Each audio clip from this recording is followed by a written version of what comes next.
Salamo fa raika amby valopolo ka ny andininy voalohany sy ny faharoa. Mivaky toy izao zany amin'ny anaran'i Jesosy. Mihobio ho an'Andriamanitra herintsika, manaova fifaliana ho an'Andriamanitra Jakoba, asandrato ny hira, ka velezo ny amponga tapaka, ary tendreo ny lokanga mahafinaritra mba mivalia. Izany salamo zay mandrisika ny hiderin'Andriamanitra amin'ny feo fifaliana ary amin'ny zava-maneno zany no handrosoako ao tokantranonareo amin'ity takariva ity.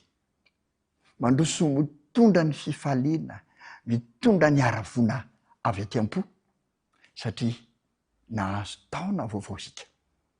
Efa mifampaharaba tratry ny taona ihany isika tamin'ny herin'ny androany toy izao, nanomboka ity fandaran'ity voalohany. Kanefa mety misy amintsika tsy tafaraka teto, ka dia averiny zany arahaby zany tratry ny taona 2024 isika mianakavy.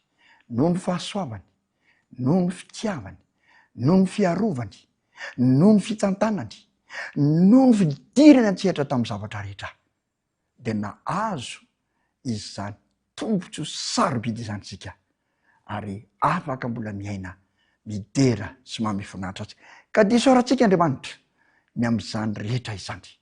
Asandratsika amin'ny voninahiny satria mendrika azy izany. Anomboka indray raha mifandarantsika amin'ity taona 2024 ity, hisandratra indray ny fideran'Andriamanitra satria manana antony mandrakariva hideran'Andriamanitra isika tsirairay avy. Koa dia akambana indray zany ny fosiny saina mandrehitry ny taona 2024 dia hiaraka isika, iombony isika ary ampiakatra ny fiderana eo anatrehan'Andriamanitra isika.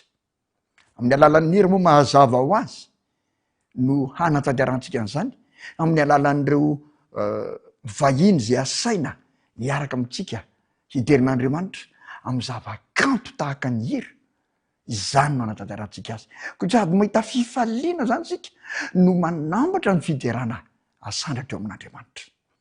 Amin'ity androany ty atsika dia hiaraka amin'ny tanora, koralin'ny tanora avy eo amin'ny fiangonantsika Adventiste amin'ny andro fito Antotam-penaka. Ry zareo mivahintsika voalohany amin'ity taona 2024 ity. Fifaliana miaraka amin'izy ireo. Fifaliana miderin'Andriamanitra miaraka amin'ny talentana sy ny fahaiza manaon'izy ireo zay nomen'Andriamanitra azy ho fanomezam-pahasoavany. Ary fifaliana no hanandratantsika amin'ny voninahitran'Andriamanitra miaraka amin'izy ireo. Dia mankatoerana renao fa hanomboka isika hiderin'Andriamanitra miaraka amin'ireo zanantsika, tanorantsika avy eo amin'ny fiangonana Adventiste amin'ny tany andro fito Antotam-penaka. Dahoary.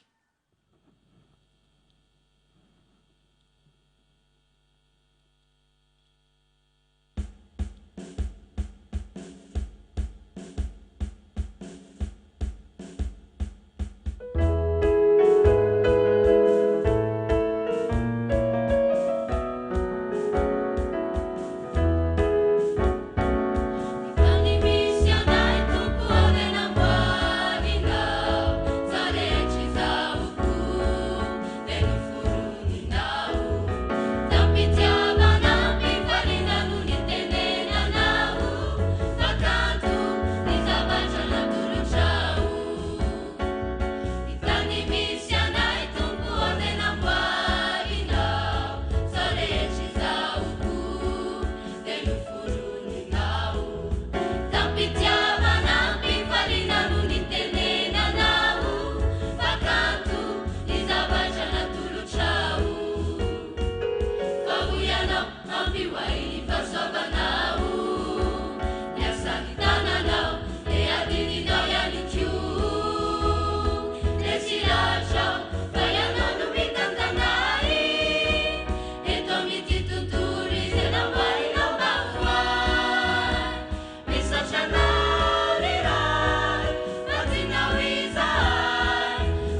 Isaorantsika ny tanora koraly avy ao Andotam-penaka nanao zay tapa amin'ny voalohany zay niaraka tamintsika niderin'Andriamanitra ary nitondra atsika mihitsy nisandratra teo amin'izay fiandrianan'Andriamanitra nitondra ny fankasitrahana sy ny fiderana sy ny fanomezam-boninahitra azy.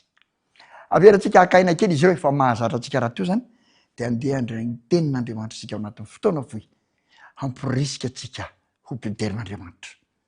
Tena mahafaly ny manana ny tenin'Andriamanitra. Afantarantsika ny tokony hiderahantsika azy, ny toetra ny manontolo zay tokony anatatsika amin'ny voninahiny. Ka tsy mianka fotsiny amin'ny hery zany tsika fa manana tombontsoa mandray ny tenin'Andriamanitra, mampafantatra n'ilay Andriamanitra zay idirantsika sy ankofantsika mba hahatonga atsika ho bidera azy. Ka ny fanontaniana mipetraka amin'ny taona 2024 ity de zao: mbola mendry mpiderana ve izany Andriamanitsika izany? Mbola tokony hoderaina ve izany Andriamanitsika izany? So de efa ampy zay tamin'ny taona lasa sy ny taona lasa taloha rehetra zay de aoka zay.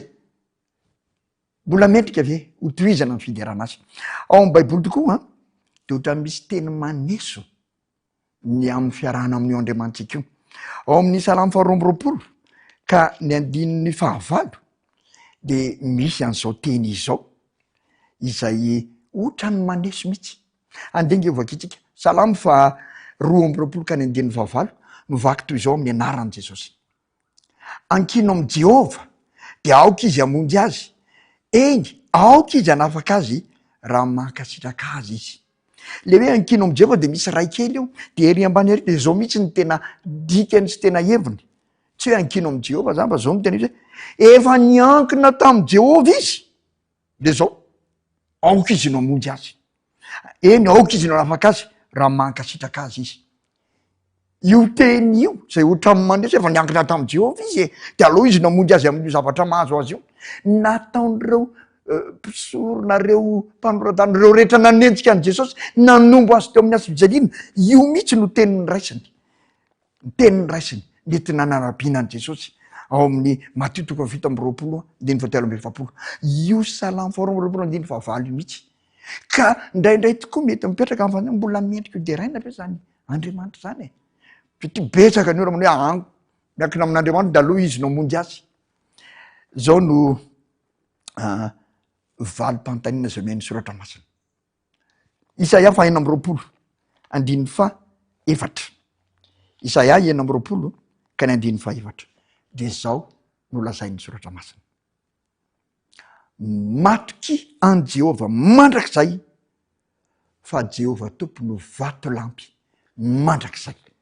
Raha mipetraka amin'ny fanontaniana hoe mbola azo atokisana ve, mbola azo ankinana ve, mbola tokony hoderaina ve noho izany toetrany azo atokisana sy azo hiderana zany n'Andriamanitra zay tompontsika iankofantsika de ozy ny valiny ato amin'ny soratra masina: matoky an Jehova mandrakizay, matoky an Jehova vatolampy mandrakizay. Vatolampy maharitra mandrakizay Andriamanitsika. Andriamanitra tsy miovaova ary azo ametrahana ny fitokisana tanteraka. Zany ny Andriamanitsika, vatolampy maharitra mandrakizay. Mario tsara fa tsy mbo atao amin'ny olombelona io vatolampy io fa amin'Andriamanitra irery ihany. Ka ny Andriamanitra zay tompontsika zany de vatolampy maharitra mandrakizay, vatolampy tsy miovaova, tsy mihetsika. Na ny toetrany, na ny fahatokiny, na ny maha izy azy de tsisy miovaova fa maharitra mandrakizay tahaka ny vatolampy. Eny tsy mivadika amin'ny fiangonany ny Andriamanitra zay tompontsika, tsy mivadika amin'ny teny fanekeny ny Andriamanitra zay tompontsika. Noho izany mbola mendry mpiderana satria azo tokisana fa vatolampy maharitra mandrakizay ny Andriamanitsika ary tokony hiderana azy mihitsy zany toetrany zany. Ao amin'ny Deutéronomie 4:30 de manazava azy bebe kokoa ny amin'izany vatolampy zany. Deutéronomie 4:30 de zao no lazaina amin'ny anaran'i Jesosy: ny amin'ny vatolampy tanteraka ny asany, fa ny lalany rehetra, fa ny lalany rehetra de amin'ny rariny avokoa. Andriamanitra mahatoky izy ka tsy misy ratsy ao aminy, marina sy mahitsy izy. Ny amin'ny vatolampy ilay Andriamanitra maharitra mandrakizay tanteraka ny asany.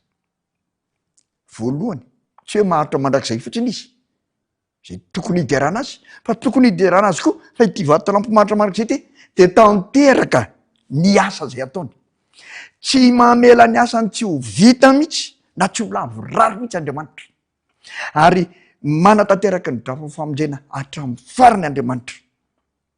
Filipiana toko voalohany 5:9 zay tokony ho haiko tsenjera de milaza mihitsy fa zay asa natombok'Andriamanitra de tsy maintsy faranany, tsy maintsy vitany.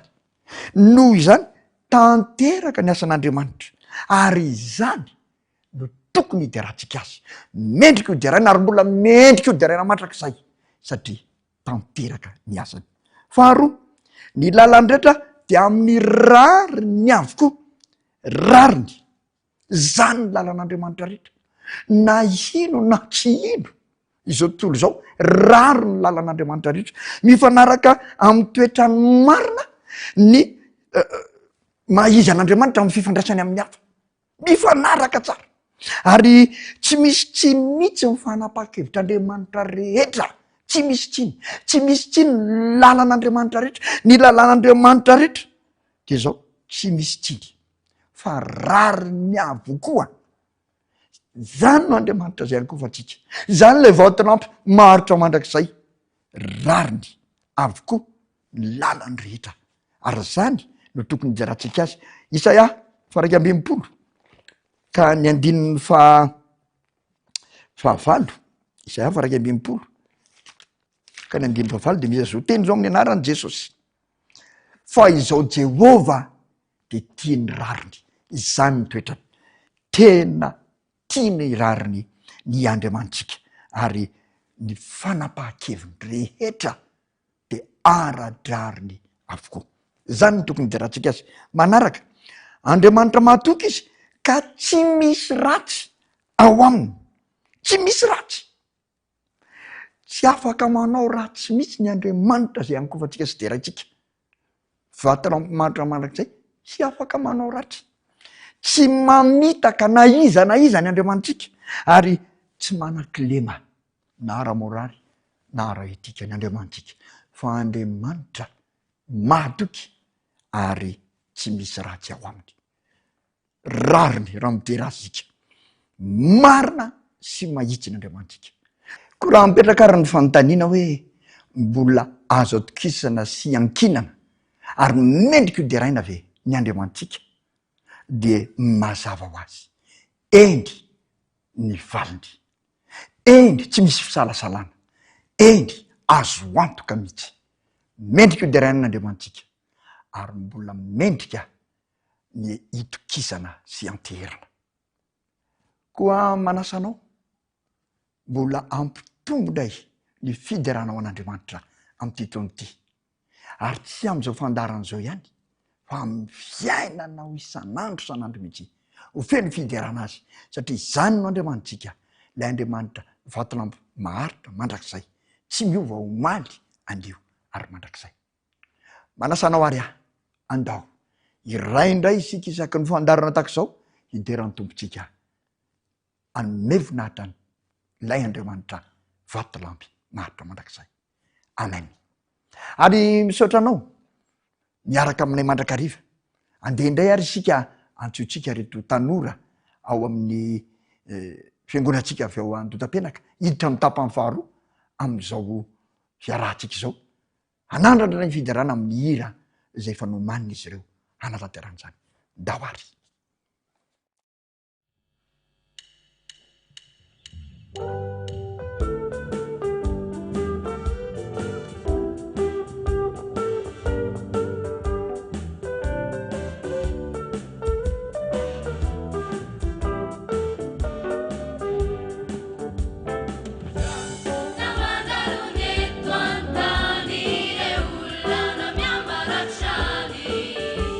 Tu di un'illa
kuifanana diovananao ka dia toizary nidianao fa indro aho mombanao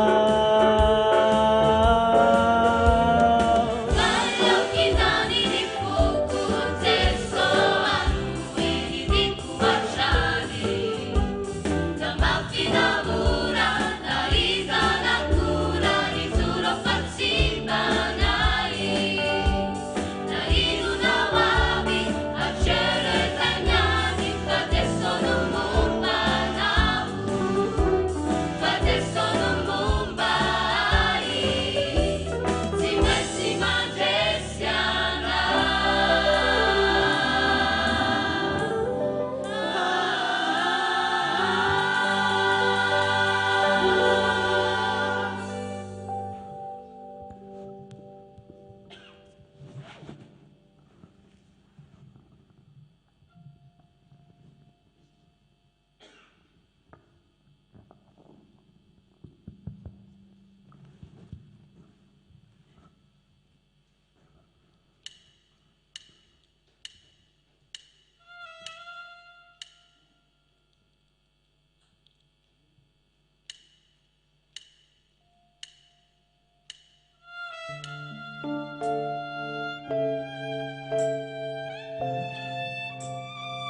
tsika Andriamanitra ny amin'ny fotoana ny rahantsika androany satria tena zava-dehibe ny nidera azy teto am'izao fiantomboan'ny taona izao. Mendrika azy loatra zany ary tokony ataontsika mihitsy zany satria tsy miova izy fa lay Andriamanitra zay nipotsika tamin'ny herintaona sy ny taona lasa rehetra eny mbola Andriamanitra tipotsika amin'ity taona 1920 ity. Andriamanitra mendrim-piderana zanyn'Andriamanitsika ko de isaorana izy mbola manome fotoanatsika afaka midera azy, afaka manome voninahitra azy ary indrindrindrindra afaka mankasitraka ny fitantanany, ny fiarovany ary indrindra ny fiankinantsika aminy ilay vatalampy maharitra mandrakizay. Ho azy ny voninahitra, ho azy ny fanjakana sy ny fahereza ary ho azy ny fanapahana, ho azy